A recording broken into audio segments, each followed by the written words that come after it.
Kendi içinde uyumlu, milletin egemenlik hakkını iyi bir şekilde yönetime yansıttığı bir sistem. Peki başkanlık sisteminde nasıl oluyor? Başkanlık sisteminde şimdi mevcut sistemde seçmen sadece kimi seçiyor? Parlamentoyu seçiyor. Şimdi bize diyorlar ki size Atatürk'ün diyorlar anayasasını değiştirmeyiz. Şu anda Anayasa Uzlaşma Komisyonu'nda 4 siyasi parti anayasa yazım sürecini çalışıyorlar ya. Orada bakın ilginç bir detay vereyim size. Mesela Şapka Kanunu'nun değişmesine karşı çıkıyorlar. Diyoruz ki ya bunu değiştirelim, bu Şapka Kanunu'nu değiştirelim. Anayasa 174, alt fıkralar, bunu değiştirelim.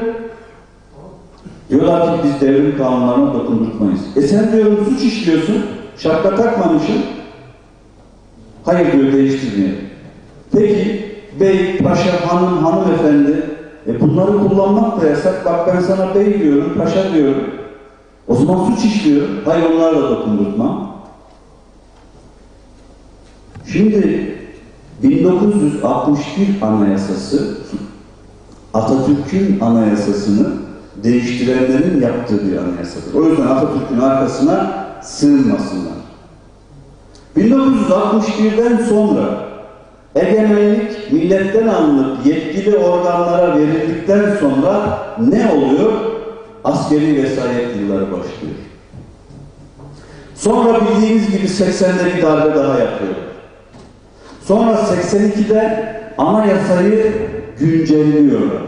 Yeni bir anayasayı.